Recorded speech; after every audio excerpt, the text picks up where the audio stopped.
So welcome back. You're back in Destination Americas, week 3, class 2, and we have a lot to talk about today. We are doing the rest of Canada. So we've already talked about central Canada, Ontario and Quebec. We've talked about Atlantic Canada, and that was yesterday, week 3, class 1. And this lesson today, we're doing the rest. So we're doing the West Coast, we're doing the prairies, and everything up north. So we have a lot to cover, and let's jump right in to West Coast, prairies, and Northern Canada. After this lesson, that finishes your lessons for the first module. Maybe you've joined more recently as a student in this class, but just to review, this class is broken down into 4 modules. The first module is only Canada, second module is United States, and after that we get down into Central America, Caribbean, and South America. But this module is for Canada. So after today's lesson, you are finished with the first module's lessons. Then next week, on Wednesday, at the beginning of class time, which means at 7 p.m. Ontario time, you have a destination quiz, just like you did yesterday, but next week's destination quiz will be on what we learned this week. So Atlantic Canada and what we're studying today. That's next Wednesday. Next Thursday, you have a module test. I will give you reminders during the week. You know, when I post announcements to Canvas, you get an email, and that email tells you certain information. If you go to Canvas and you click announcements, you'll see that as well. But the destination quiz next Wednesday, that's the short one. You have 10 minutes to write it, and that starts at 7. So make sure you're on there nice and early so that you don't miss it and you're not late, because it's only 10 minutes. Next Thursday, your first module test. That is a very big test. In this class, we don't have midterms and we don't have final exams, because that's only 2 tests and there's really a lot of information in this class. So instead of a midterm Sorry, exam, Mr. Kibble, you cut out. I couldn't hear what you uh-oh, just said there. I can hear you now. okay. Let It me was know right if after you said this is an important test. I was like, perfect. oh no. Okay, so the module test replaces the midterm exam and the final exam. In most classes, you'll have 2 exams, a midterm, which happens in the middle, and a final exam that happens at the end. But in this class, there's just so much information. So we have 4 big tests. And the first one is next week. Module test number 1, that will be next week on Thursday. And you have the whole class to write that test. So from 6:30, it will be open and it will close at 8 Ontario time. The module test is worth 20% of your final mark. All of them are actually. So module test 1, 2, 3, 4, all worth 20, and that brings you to 80% of your whole mark at the end. So it's a big test. It's about 50 questions, and the format will be multiple choice. There will be some drop down menus and things. It will be pretty easy to figure out how to write it. And there will be maps, maybe 10 or 15 questions about the map of Canada. And you won't, some of it will, so maybe I'll show you the picture of it before we even start here, just because I want you to go into that test comfortably so you know what you're going to look at.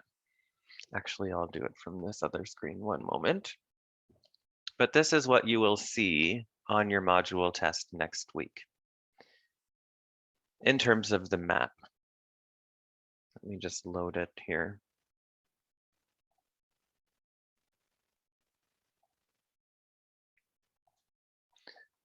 Okay, and down to the bottom. So, okay, here's an example of what you'll find. This is actually your module test. I'm showing you part of the test. So this is the map. So yes, this is a map of Canada, and yes, you'll need to know what all of the numbers are. Some of the questions will say, what is number 2? And then you put Alberta. It'll be a multiple choice. So it will say British Columbia, Alberta, Saskatchewan, whatever. You choose Alberta. So that's the straightforward, the more obvious types of questions.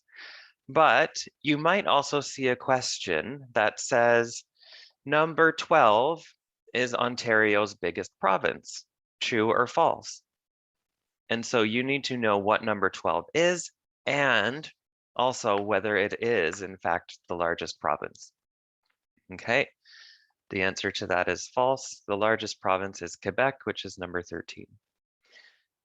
You might also see number 9 is home to the most populated city in Atlantic Canada, true or false? And then you think, oh, what is the most populated city in Atlantic Canada? It's Halifax. Where's Halifax? It's in Nova Scotia. And is Nova Scotia number 9? So that's the kind of questions you'll see in the map work. It won't always be what is number 4. It might say, you have to kind of think a bit more than just labeling a map. Otherwise, just like your destination quizzes, you'll have some questions to answer. And the last question on the test is an open-ended question. That means you can write whatever you want. You can type your answer. It does not need to be researched. It does not need sources. You don't need to go looking for information. Just write what you're thinking. The last question is, what is a destination we studied during this module that you would like to visit, and why do you want to go there? So I don't need specific information. I don't need populations or anything that you need to research.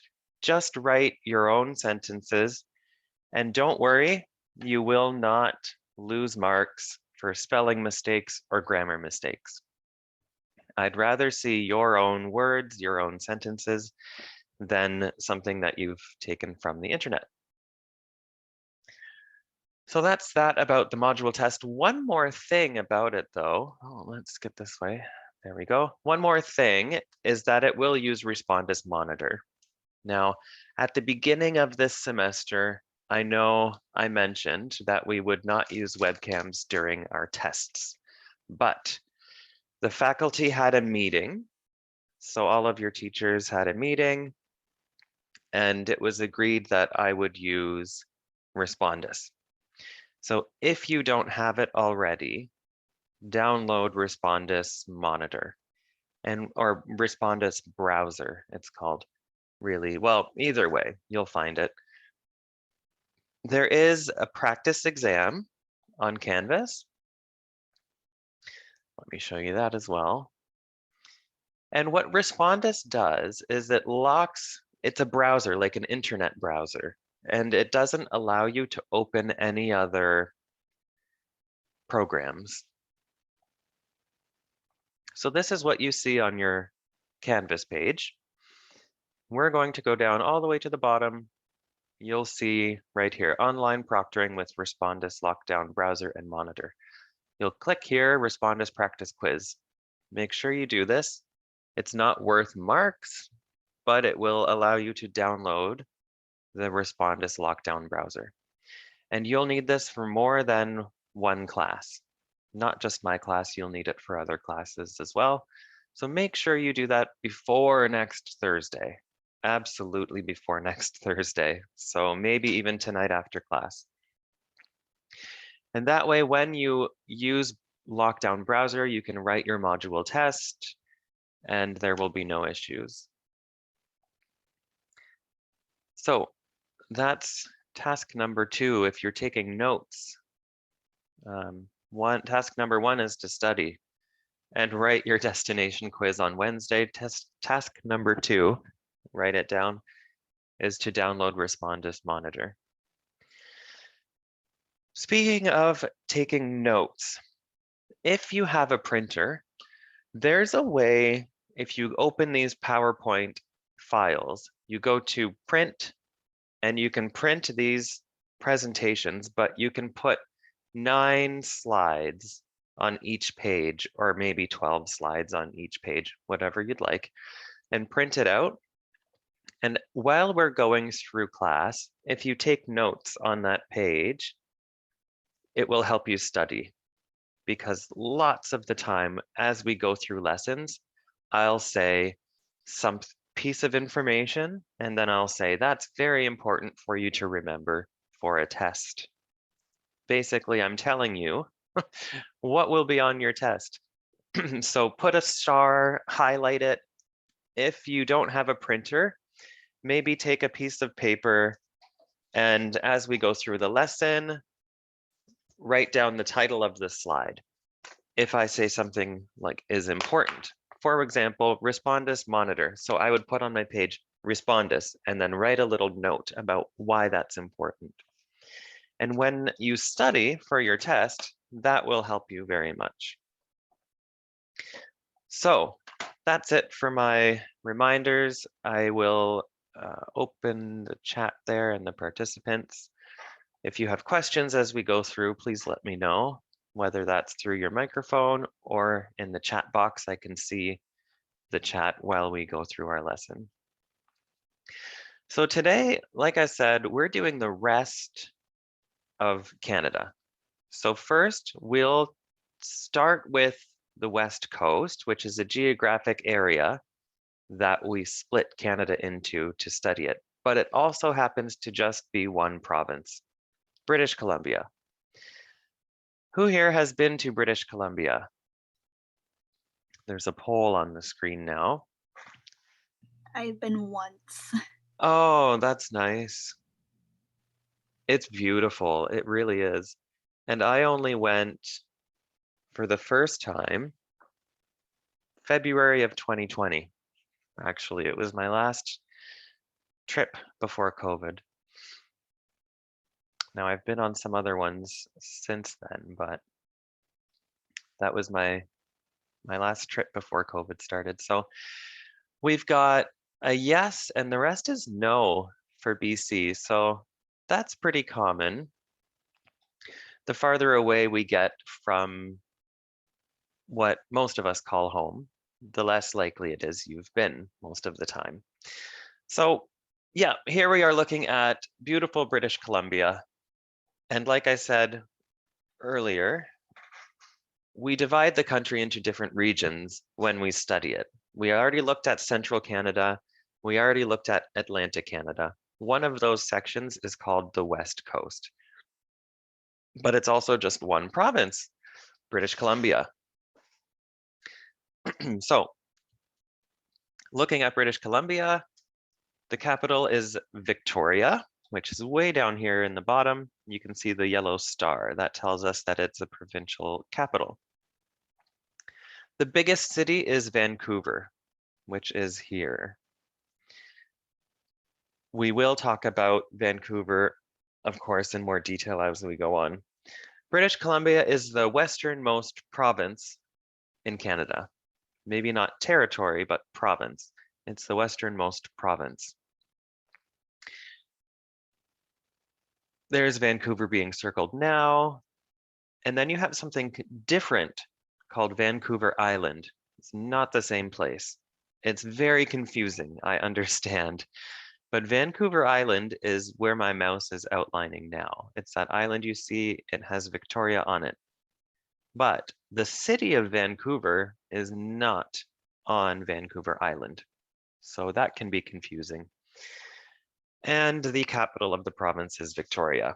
But we'll also go over to Kelowna, a little bit further east from Vancouver. Looking at the map, you can see a few interesting things. you can see what we call natural boundaries. So that would be, for example, where my mouse is going from here, like from about halfway down the east border of British Columbia and then down. You see it gets very rugged. That's because there's a mountain range right there. And on the west coast, there's another natural border because that's where the ocean starts. But the south border runs along a parallel. And you can see it labeled there, the 49th parallel. And remember, this is one of your questions on, well, you've already seen it on a quiz, your quiz yesterday, but you'll also see it again on your module test. So write a note down here that when you're looking at your globe, you see different lines. You see lines that go up and down, called lines of longitude, and then lines that go across, east-west, called lines of latitude. Lines of latitude are parallel to each other. That means they go like this, and the distance between them doesn't change.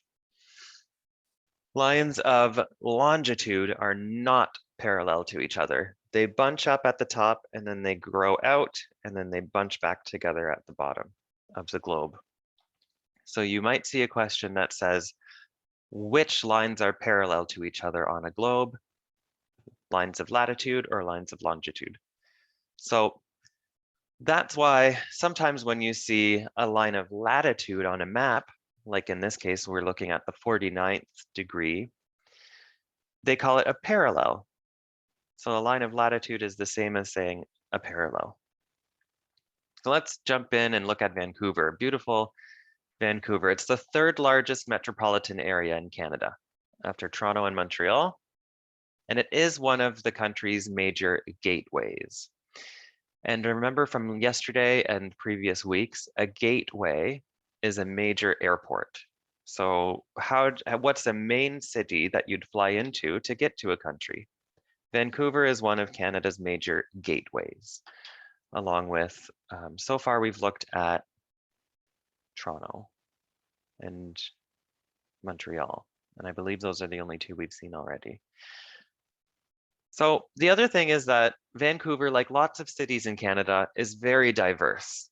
It's one of the most diverse cities in Vancouver, actually. Linguistically, so language, culturally, culture, and ethnically. So your ethnicity, what's your background, where are you from? There's a big mix of everybody there. So 52% of the population are not native English speakers. That's not their first language. 48.9% of the population are native speakers of neither English nor French, and 50.6% of the population belong to a visible minority. So it's a wonderful city for everyone. It's very welcoming. And with all of these ethnicities and backgrounds and cultures, you end up with lots of different arts and foods and festivals and things from all around the world. But one thing about Vancouver is that it has the highest population density in Canada, meaning that there's more people on average within a square kilometer than anywhere else in Canada. One of the popular neighborhoods for tourism is called Gastown. And this is known for its steam clock, which is what you see there. And it's an older section of the city. So it's got beautiful old Victorian buildings. There's souvenir shops and art galleries and different stores and cocktail bars, restaurants. It's very trendy. It's very young. In terms of the population, the people who go there tend to be young. And that's right in the city of Vancouver. Also in the city of Vancouver, in fact, you can see the city in the distance, is this really big park called Stanley Park.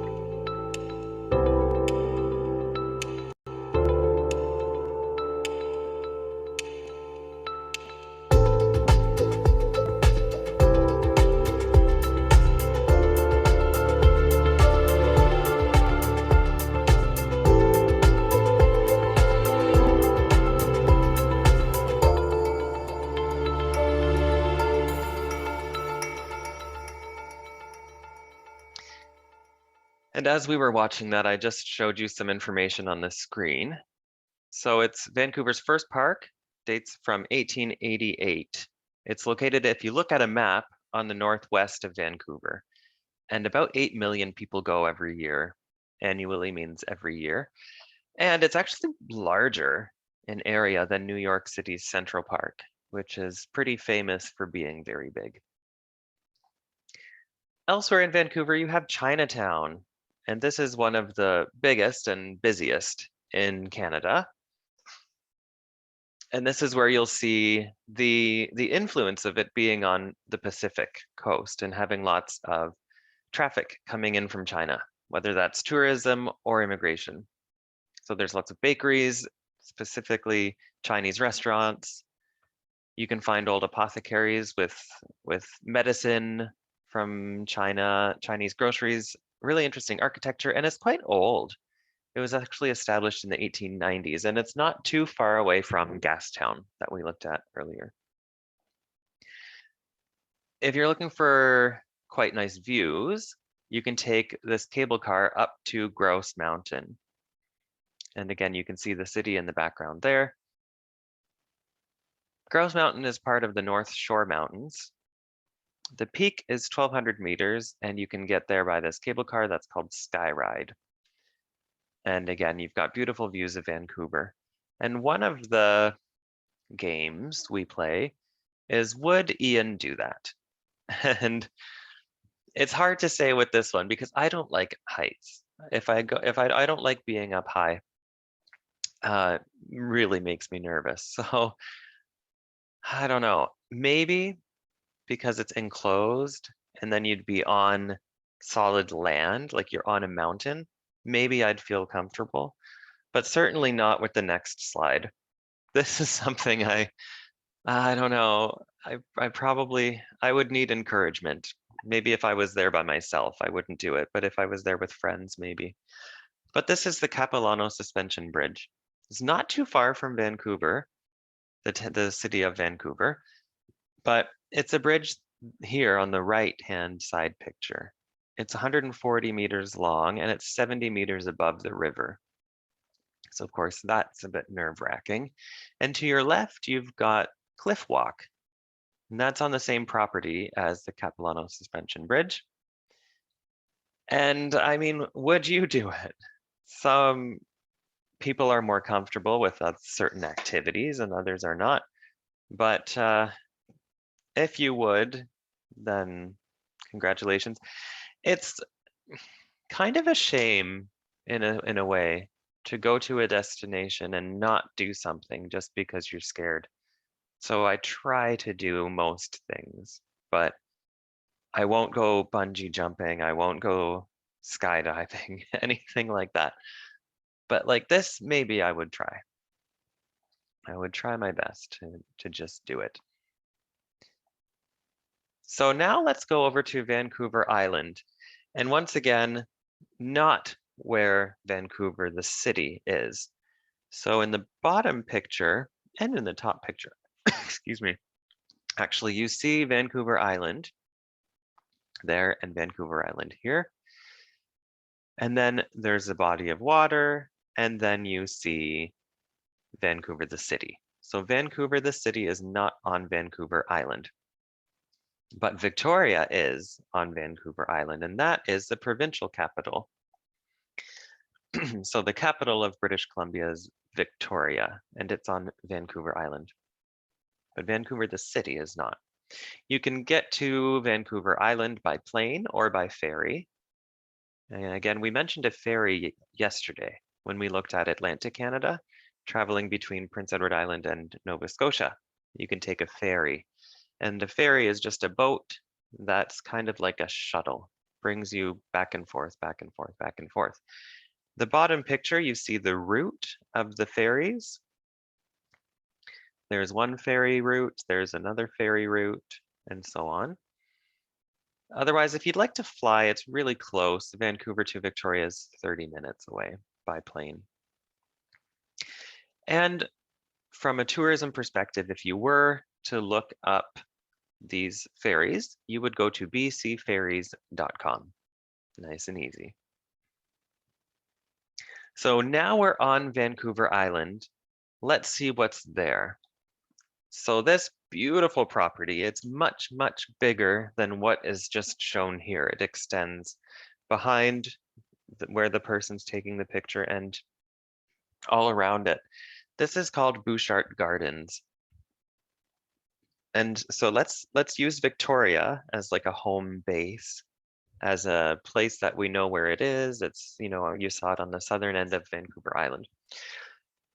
Bouchard Gardens is about 30 minutes driving from Victoria.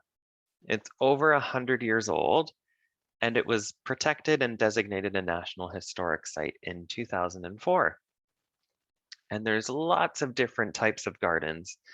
There's rose gardens, Japanese garden, there's an Italian garden, fountains, statues, there's a restaurant, there's a gift shop. There's indigenous art, there's totem poles. We'll look at some of those later on today. It's a beautiful, beautiful place and well worth the visit. Personally, when I travel, I don't go out of my way to visit a garden. It's not something I usually look forward to, but I went to Bouchard Gardens and I was really, really impressed. It was very beautiful. Speaking of my trip, when I went to Victoria, this was February of 2020, just before everything went crazy with COVID. And I stayed at this hotel called the Fairmont Empress Hotel. And that word has come up lots of times in the past during our classes, the Fairmont. And the Fairmont is a company that owns a chain of hotels in Canada. And they're usually very, very fancy, very, very old, and built next to train stations. So the Fairmont Empress Hotel was built in 1908, as that was going to say one of Canada's great and old railroad hotels. It's located in downtown Victoria, right about where the picture is being taken is the grounds of the provincial capitol building. They call it the Legislative Assembly building. And then on the other corner, there's the Royal British Columbia Museum. And this is officially the best hotel experience I've ever had. Every touch point, from calling to make the reservation to showing up and having the service, the restaurant inside, the bar inside, the lobby, as you walked in the front doors, the lobby smelled very nice. And nice enough for me to notice and say something. So I went to the front desk and I was checking in and I said, "What's that smell? It smells really nice in here." And she said, "Oh yeah, well, that's a special blend. Just one moment and I'll let you know what it is." Type, type, type, type. She printed out a piece of paper with the recipe that I would need if I wanted to make that same blend of essential oils at home. Like really just next level service. Everybody was really friendly. And I went for free. That's the best part. I don't have the money to normally stay there, but because I was in the travel industry, I still am in the travel industry, I got to stay there for free because I went for work. And so my work paid for it. If you are a travel agent, if you work in the travel industry, you also get an ID card, which I showed you before. It's called an IATA card, International Air Transportation Association, Transport Association. And it's what identifies you as a travel agent or a tour operator or whatever, working in the industry. And so you can also get discounts at hotels. So your agent discount, it's called, would be somewhere around $150 a night, I would say, for the hotel. Normally it's in the 300s, 400s, 500s per night. But because I had to go for work then, my work paid for it, which was quite nice. So lots to see and do in Victoria. It's a really beautiful place, but for the sake of time, we need to move on and let's go up to Cathedral Grove. Cathedral Grove is about 2.5 hours driving north of Victoria. It's located in Macmillan Provincial Park. And as you can see, there's myself posing inside of a big tree.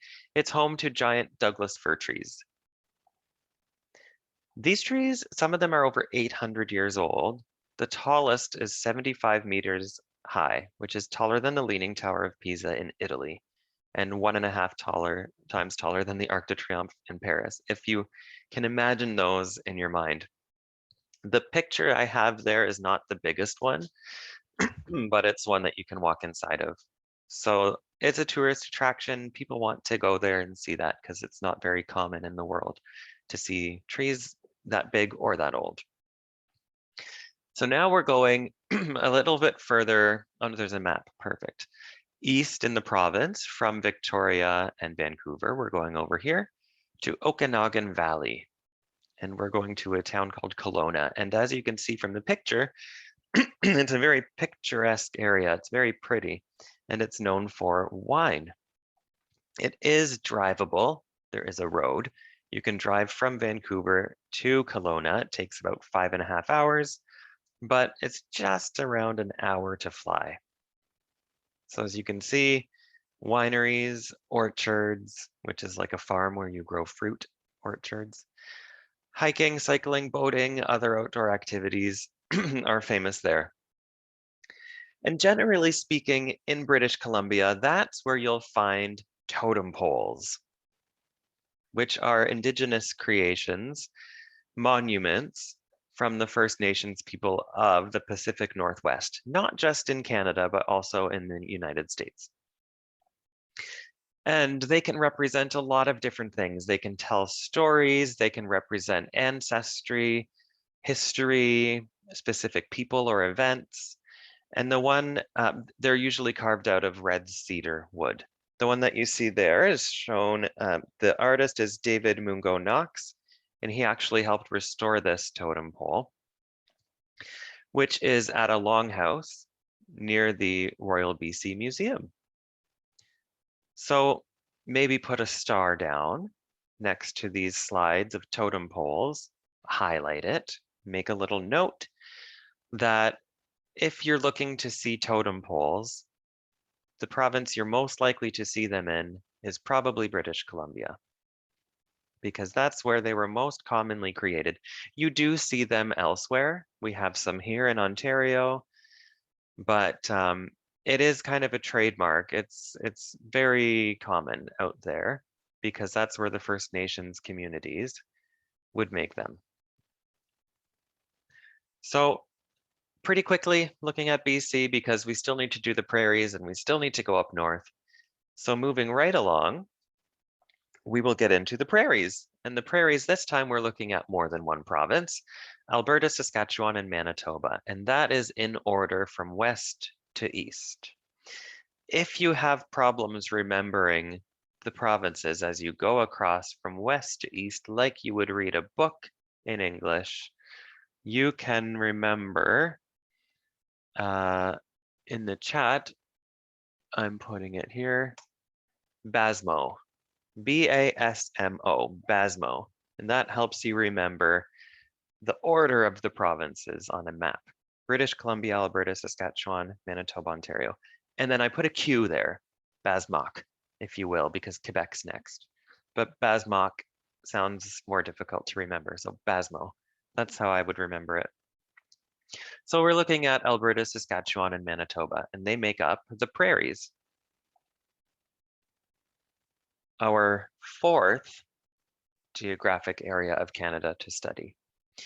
Same thing with Alberta. The borders are really remarkable. You can see the natural border along the Rocky Mountains, and then line of latitude, line of longitude, line of longitude. And for the most part, line of latitude for the northern border as well. The capital of Alberta is Edmonton. You can see the star on the map saying so, and the most populated city is Calgary. YYC is the airport code for Calgary. In terms of the landscape, Alberta is really diverse. It has the Rocky Mountains, but it also has prairies, which are generally flat, deserts, forests, and it has over 600 lakes.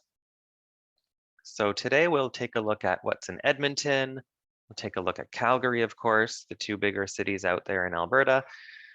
The Rocky Mountains. We can't go to Alberta without talking about the Rocky Mountains. And so let's jump right into Edmonton.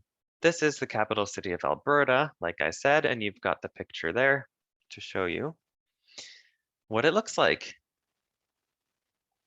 Edmonton has the highest amount of parkland per capita of any Canadian city. So you might see that term used frequently, per capita. And what it means is, in a way, per person. It's Latin, and cap kind of means head. So like per person, it has the most amount of parkland. I did use that term per capita yesterday when we talked about Halifax. I said that Halifax has more pubs and bars per capita than any city in Canada. That just means that per capita, let's use Edmonton as example. Okay, actually, let's use a fake city that has 10 people, just to make the math easy.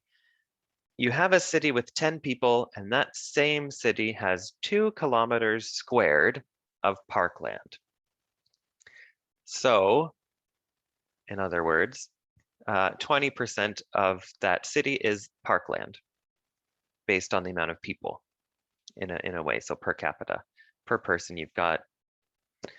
And then if you have another city that's 100 people and has 5 kilometers squared of parks, then that's only 5%, if that makes sense. So you've got a city of 100 people with, actually, let's use bars because that's more fun to talk about.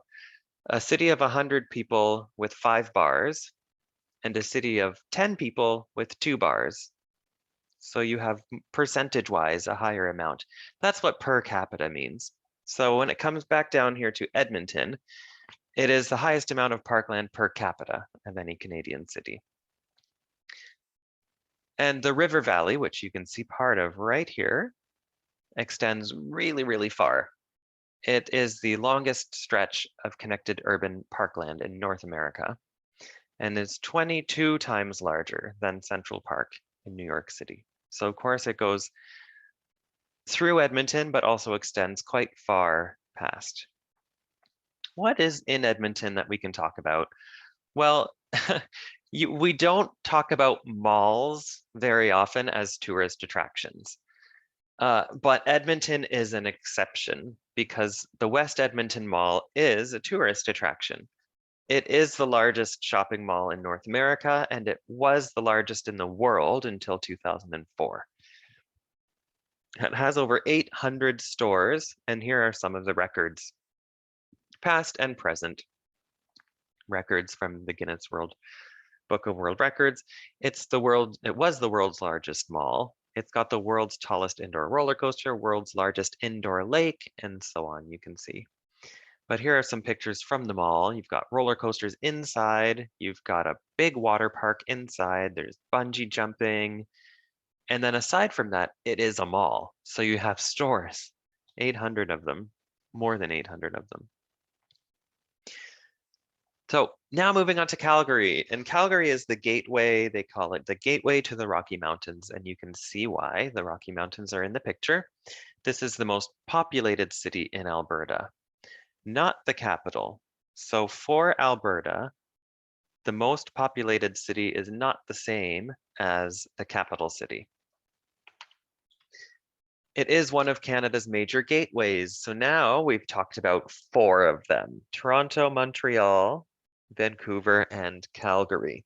And during COVID, they were only accepting international flights into those 4 airports. But those are the 4 major gateways of Canada, meaning the 4 biggest airports. Of course, there are many, many more airports across the country, but those are the big ones. Like I said, it's called the Gateway to the Rockies. This is the economic center of Canada's oil industry. And there are roots in Western culture. And when I say that, I mean cowboys, essentially. So the city's stadium is called the Saddle Dome, named after a saddle that you would put on a horse. And there's an annual event called the Calgary Stampede. So here's the Saddle Dome. You can see it's shaped like a saddle. Still coming back to that same idea of the Western culture. It's very, very strong in this part of the country. So that is where the Calgary Flames of the NHL play. But the stadium, just like the ones in Toronto that you might see, it's multi-purpose. So there's concerts, conferences, other sporting championships that take place. It holds over 19,000 people. Speaking of Western culture, there is an annual event called the Calgary Stampede. And it is a festival, it's an exhibition, but it's also a rodeo. And that's what you see here. And it's held every July. Now, it is definitely controversial, meaning not everybody likes it. Some people like it, some people don't like it. The reason is because it calls into question, are the animals being treated properly? Are they happy? Do they live in proper conditions? Are they stressed more than they need to be? Some tour operators have stopped selling tickets to the event, but it is very, very popular still. It's very well attended. Lots of people go. And it is a tourist event. It's a tourist attraction.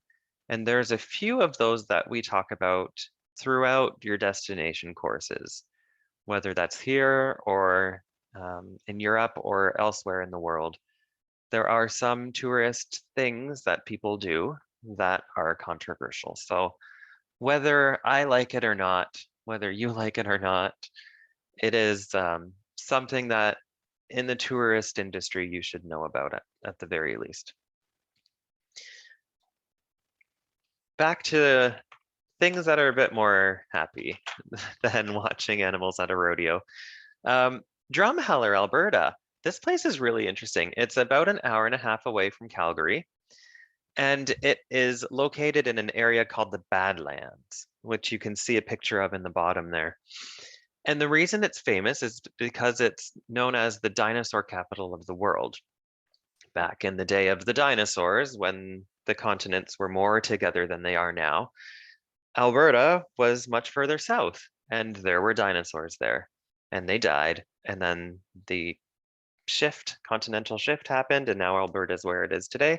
But there's still lots of fossils and skeletons and things that they find, and they're still finding more.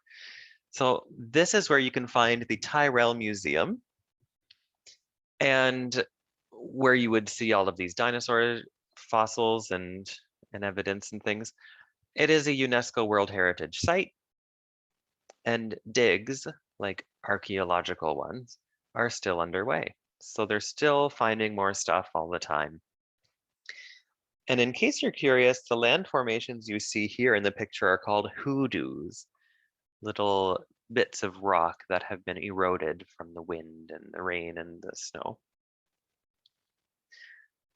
So we are leaving from Edmonton, and we are leaving from Calgary, and we're going from Banff to Jasper. Banff to Jasper. And here's the map. Banff is down here, and you can drive all the way up here to Jasper. If you type it into Google, it will take 3.5 hours, but you should absolutely give yourself more time to do that. It's a beautiful, beautiful, beautiful drive. It goes through the Rocky Mountains and visits lots of nice lakes and scenery. So some people will take 2 or 3 days and make different stops and stay overnight. But if you're in a rush, at least spend 8 hours driving it and not 3.5. But it's quite pretty. And what we'll see is Banff.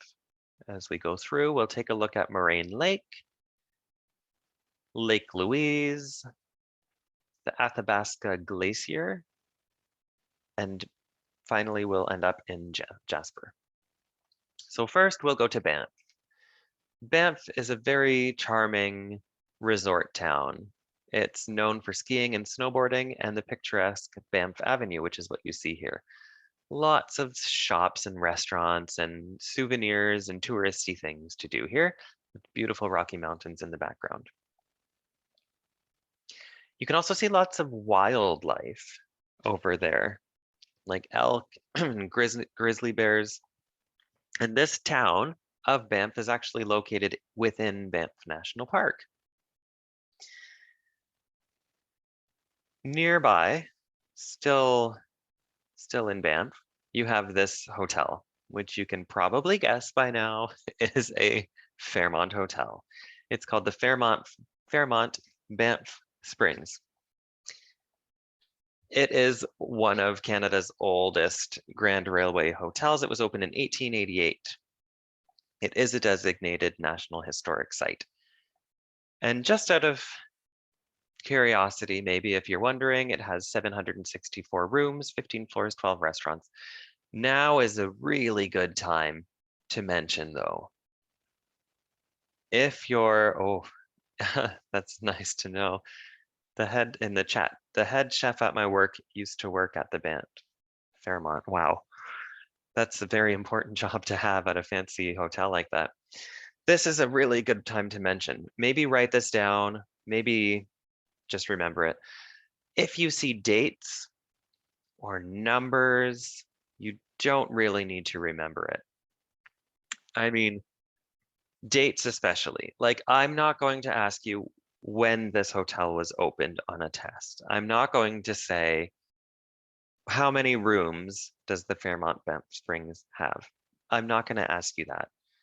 I'm not going to say, what's the altitude of this hotel? Okay, so don't worry when you see dates and specific numbers like that. You will need to know other information, like when it comes to numbers, how many provinces and territories does Canada have? 10 provinces, 3 territories. You'll need to know that. That is one of your questions. How many countries are in Central America? You might need to know that. There are 7. But dates, things like the altitude of a hotel, the amount of rooms, like that's not important for tourism especially, it's just for your curiosity. So don't worry about especially dates because that can become overwhelming really quickly. So let's leave from Banff and go up that beautiful road and this driving route. First, you get to Moraine Lake and you can see just the stunning scenery there. And the color of the water is very special in this area of the country as well, from the minerals in the rocks. It creates this really nice light blue color. Same with Lake Louise. This one is much further zoomed out than what you usually see. Normally people stand right about there and they take a picture that goes across the lake and they have the mountains in the background. It's really picturesque, really beautiful. And again, with the blue water. If you want to see that blue water, you'll have to go in the summer, of course. These areas of the country, the prairies get really, really cold. And so most of the year it's covered in ice. And also in this picture, you see a hotel, which is of course a Fairmont hotel. Next up on that highway, we have the Athabasca Glacier. It is in the picture. It's located on the Columbia Ice Field in the Rocky Mountains. And as you know, we're between Banff and Jasper right now. The glacier is rapidly disappearing. This is what we might call last chance tourism, going to a place before it's gone to see what's there. So the glacier is rapidly disappearing. It loses a depth of 5 meters per year. And in the last 125 years, it's lost half of its volume. So not the best thing to talk about, but it does affect tourism because people want to go before it's gone. And then nearby that, you have the Columbia Icefield Skywalk, which is here, 280 meters above the Sunwapta Valley. Then you get to Jasper National Park and you finish your driving route in Jasper. It's quite pretty. If you don't drive, and if you have a lot of money, or if you have a lot of money, you might want to take the Rocky Mountaineer, which is a luxury train experience in Western Canada. They have different levels of service, and they're named after the maple leaf, so gold leaf and silver leaf service. And there's you can't really explain the train unless you see it. So here's a video of the gold leaf service on the Rocky Mountaineer.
So one of the luxury trains of the world, and we are lucky to have one here in Canada.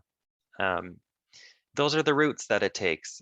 And there, like I said, there's different levels of service. The highest one, the gold leaf service, has your meals, it has alcoholic beverages included, and it said daytime only journeys. So you stop at night so you don't miss any scenery, and you stay at the Fairmont hotels. These are the routes of the Rocky Mountaineer. There's a few different ones. The most popular one that I sold as a travel agent was called the First Passage to the West, and that goes from Vancouver into Banff or Lake Louise. You can choose where you end. Moving on to Saskatchewan. This is a province whose borders are almost exclusively based on the lines of latitude and longitude. Capital is Regina. Most populated city is Saskatoon. So again, we have a province here whose most populated city is not the capital. The southern half is flat, very, very flat. And it also has the most of the province's population. Remember I mentioned it gets quite cold in the prairies? The record was in Prince Albert, which is about just under halfway up the province there in the middle. The record was minus 56.7 degrees Celsius. So it gets cold. That is, of course, an exception. That's a record. But everywhere in the prairies, really, it has the potential to be really, really cold and for a very long time in the winter. So we'll quickly go to Regina and Saskatoon and Moose Jaw, which is another city there. So Regina is where you'll find the RCMP Academy, which stands for the Royal Canadian Mounted Police. And that's where they've trained since 1885. There's a museum if you're into that as well. So I know, of course, people have different interests. And so you need to kind of talk about lots of different sides of a place when you do talk about a place. So in this case, this is where the RCMP train, if you're interested in the history of them. Moose Jaw, funny name for a city, but it's there. And these are tunnels. The tunnels were created, well, first used by Chinese Canadians, and then during the Prohibition in the United States, which is when they were not allowed alcohol, they were used to smuggle alcohol into the US from Canada. So you'll notice we're going fairly quickly now through the provinces. The time we spend talking about places in class is relative to how frequently people go. So we talk about Ontario and Quebec and Atlantic and British Columbia and Alberta a lot.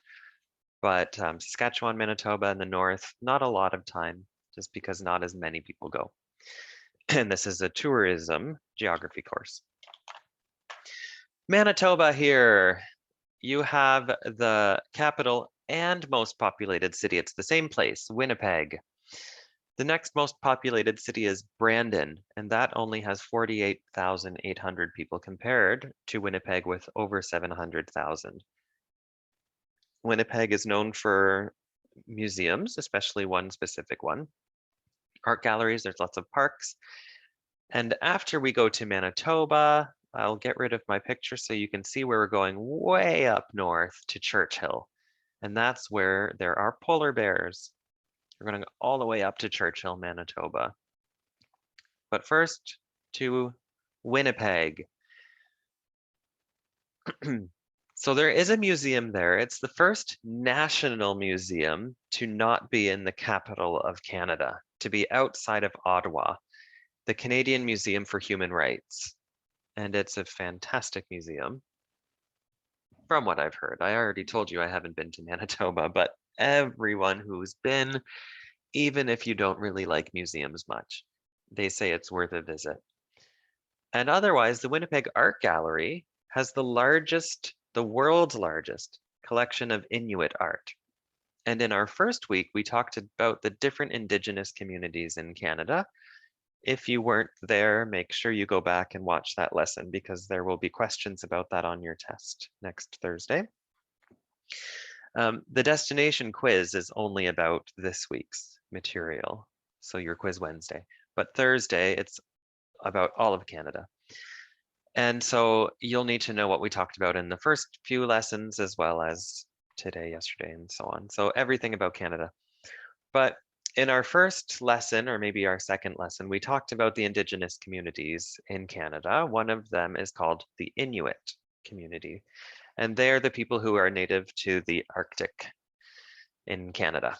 And so this museum in Winnipeg has the world's largest collection of Inuit art. One of them is an example there on the screen. Going way, way, way up north to Churchill, Manitoba. This is where you can see in the picture there are polar bears and nice warm domes, see-through domes you can stand in and look at the northern lights as well. Not just polar bears though, it's on the coast of the Hudson Bay. And so you've got polar bear, beluga whales, different sea life as well as the polar bears. You can't drive there. You have to fly or take a train, but flights are much, much more popular because it's so remote. And a fun fact is that there are polar bears, of course, and polar bears are bears. They're not safe. So residents in Churchill do not lock their car doors, meaning if you are in close contact with a polar bear, if you're being chased by a polar bear, you can run to the closest car you see, get in the car and close the door. So kind of a fun fact there. I mean, you can't steal the car. You're not going to drive anywhere. There's no roads that lead out of the city. So, I mean, you can only drive around town and eventually get caught anyway. Okay. And for the last little bit of class today, we're talking about Northern Canada, which is the fifth and final geographic area that we split Canada into to study it. Northern Canada, not Northern Coast, but Northern Canada. And in order from west to east, it's Yukon, Northwest Territories, and Nunavut. So let's start off with the Yukon. Capital is Whitehorse. It is the smallest of Canada's territories by area, but it does have something very special, and that's Canada's highest mountain called Mount Logan. It's right in the bottom corner. You can see where my mouse is, really close to Alaska, but it is within Canada, and it's Canada's highest mountain. Tourism is a huge, huge part of their industry, part of their economy. And you can see why. There's hunting, angling, which is fishing, canoeing, kayaking, hiking, skiing, snowboarding, etc. Lots of things to do there. And today we'll look at Whitehorse and we'll look at Dawson. And of course, we have to go take a look at Mount Logan as well. But just to break things up a bit and introduce the territories in general. So again, Yukon's not a province, it's a territory. We'll watch a video.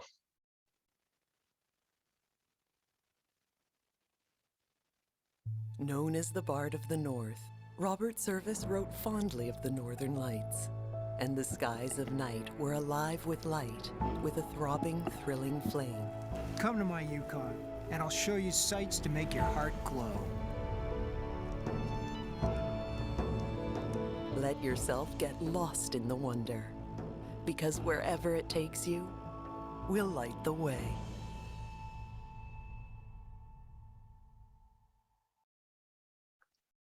Great. So that was, again, a destination marketing organization, a DMO, who created that video.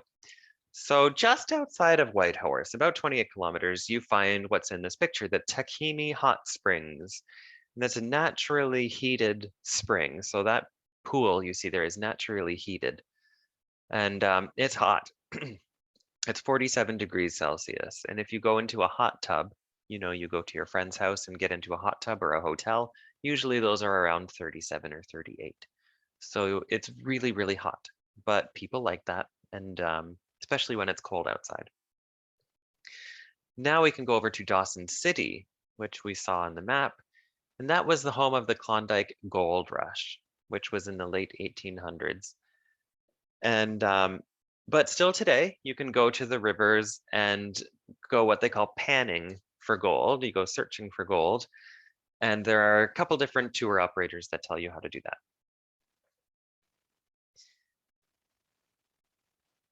Now to Canada's highest mountain, Mount Logan. Not only is it the highest mountain in Canada, it's the second highest peak in North America, after there's a mountain in Alaska that we'll look at when we study the United States. So it is Canada's highest mountain, and it's really close to Alaska. It's just 15 kilometers away from the border. You can climb it, but it's only for really experienced people if you're into mountain climbing. But again, like I said, we have to talk about every reason that someone might go to a destination, because as a travel professional, whether you're a travel agent or you're working for an airline, hotels, DMOs, you need to know a little bit about everything, because if someone comes to you and says, I want to go climb Mount Logan, can I do that? Then you'll know to ask them, how much experience do you have? And so you have to know a little bit about everything. Mount Logan, yes, you can climb it, but the climate, C-L-I-M-A-T-E, the climate, like the weather, is really unpredictable. It can be perfectly sunny one moment and then really windy and snowy and pretty nasty the next moment. So it's really only for quite experienced people. There's two ways to reach the top. You've got something called the King's Trench route, which is slightly easier, and the East Ridge route, which is more demanding, but they're both difficult. Let's move over to the Northwest Territories. The capital is Yellowknife. It is the only city in the territory. You do have communities and little towns and things, mainly communities actually, but the only city is Yellowknife. This is a great place to go see the Northern Lights. Parks Canada manage 5 parks in the Northwest Territories, 3 national parks, and 2 park reserves. So it's really a heavy emphasis on nature when you're there. And the Mackenzie Mountains form, remember we called it a natural border. So yes, it is a political border. It does show the border between 2 territories, but it's because of something natural. So that's, in this case, the mountains. It also has the the biggest lake, freshwater lake within Canada, the Great Bear Lake. Freshwater, but only within Canada. There are Lake Superior, for example, is bigger, but it's shared with the United States. So here we have the two things we talked about being circled, and Great Bear Lake as well. So let's go over to Yellowknife, which lies on the north shore of Great Slave Lake. During the fall and winter, you've got the view of the Northern Lights there, and in the summer, you can stay in these accommodations here that are houseboats. It's an interesting and unique way to stay, and that's on Airbnb. You can look it up, about $200 to $250 a night. And lastly, we have reached Nunavut, our third and final territory in Canada, and our last province or territory that we're studying in Canada for this module. The language you see written there is Inuktitut. It's the language of the Inuit who live in that area. It's very interesting to see it written down. It's very impressive. Capital is Iqaluit. Over here, you can see where my mouse is. And beside it, there's something called Frobisher Bay. Frobisher Bay. And before Nunavut was a territory in 1999, I believe, they became their own territory. Before that, Iqaluit wasn't very well known, and people who did know it, they called it Frobisher Bay, not Iqaluit. So that's why the airport code is YFB, because it was once known as Frobisher Bay, Iqaluit, and it's very hard to change an airport code. Almost impossible. There's an airport in the States, the airport code is SUX. And they didn't want to be known as the place that sucks. So, but it still is. They couldn't change it, and so they've embraced it. They use it in their marketing now. But it's hard to change an airport code, which is why it's not now YIQ or something. It's YFB because it was called Frobisher Bay. Really, really, really big territory. It's huge, but it's sparsely populated, meaning not many people live there. It forms most of the Canadian Arctic archipelago, which are groups of islands. So all of this is an archipelago. You'll know that from your week 1 terminology PowerPoint. Archipelago is a group of islands. So Nunavut really covers most of the Canadian Arctic archipelago. And of course, because the Inuit live there, it's known for Inuit artwork, carvings, and handmade clothing. And Baffin Island that you see here is actually the largest island in Canada. There's our capital of Iqaluit. There's Baffin Island that's being circled now. And let's just go to Iqaluit quickly to show you that there is a museum there. And it has a collection of artwork and tools and documents and photographs and things. It actually used to be an old warehouse for the Hudson's Bay Company, which has been around for hundreds and hundreds and hundreds of years. But they were involved with the fur trade, and so they had outposts in different places. So now the Iqaluit community has reclaimed it, of course, and turned it into a museum. You can visit when you go. Okay, that's it for the destination part. Let's talk about some things to know before you go. Research what the best time of year is to visit for you. It could be different for different people. You might want to go in the summer because that's when it will be the warmest. Might not be warm, but it will be the warmest. This is for up north specifically in the territories. That's when it will be warm. But in the winter, that's when you can see the northern lights. So you kind of have to choose what you'd like to see, what your priority is. And like everywhere, not just in the north, but everywhere in Canada, be respectful, be aware of the Indigenous communities that live there. They were there first. They have a fascinating history. Try not to just go and do the touristy things, like go and appreciate the totem poles and the art in the totem poles in BC, the art in Manitoba at that museum. Go to the longhouses of the Haudenosaunee, which are right here, the Haudenosaunee, which are really, really close to Mohawk College. And just be respectful of them and their land. So what's to do before next week? Complete all of the things on Canvas. You might see map work, you might see an activity. There it is, the map work. And remember that at the beginning of next class, so next Wednesday, there is a destination quiz. And because it's Wednesday, it starts at 7 and you have 10 minutes to write it. But after that, we do not have class. It is an independent study period for you. So that's when you can take the time from class. You've already got it on your schedules, Wednesdays from 7 to 8:30.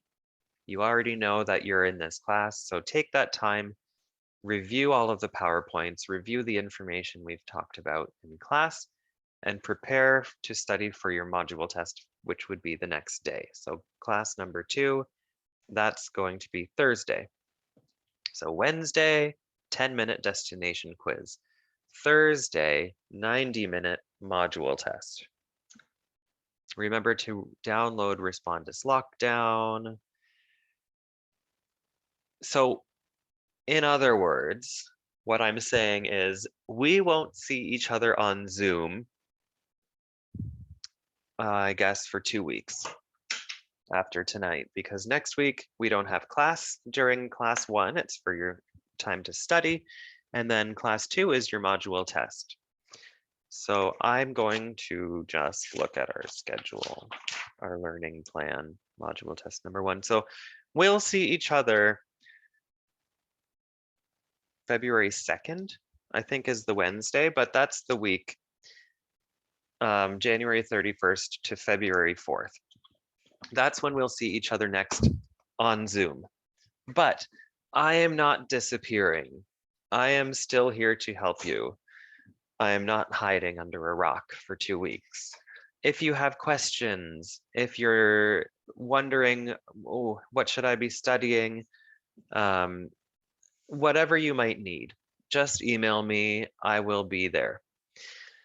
During the module test, I will be at my computer. So if you have issues with Lockdown Browser, if your internet is breaking, or whatever happens, you can send me an email. I will be at my desk in front of my computer with my email open. One more thing, and that is what is on the module test. So like I said, the module test is next week on Thursday during class time. So that means it starts at 6:30 and ends at 8. You have 90 minutes to write it. You might not need that much time, but don't stress because you have a really long time to write it. It's about 50 questions. So you have quite some time to write it. It shouldn't be an issue. Remember that Respondus Monitor will be used. You'll see it as Respondus Lockdown, Respondus Browser. It's all the same thing. There is a practice exam that I showed you at the beginning of class. Just go to the Canvas page, to modules, and go to the very bottom, and it will say practice test, practice exam, something like that. I already told you the class will be written next week during class number 2. 90 minutes. And it's worth 20% of your mark. To prepare, study all of the materials from weeks 1 through 3. So everything we talked about from our first day until today, including what's on Canvas, your activities, map work on Canvas, our PowerPoints that we talked about during class or that we looked at during class. Maybe go back and look at the Zoom recordings again. And remember that the last question, you will type your answer and just a couple sentences, but where do you want to visit that we looked at this module and explain why. If you say Halifax, you get 3 marks. That's it. If you say Halifax because this, you get 6 marks. Okay, so the test is out of 59 I think, maybe out of 60. But that final question is worth 6 marks. So as long as you answer the question and explain why you want to go, and it's your words, it's not taken from the internet or someone else, then you'll get 6 marks for that one question. So there's 10% of your mark for the whole test already. So that's that. I will stop recording, stop sharing, all of that.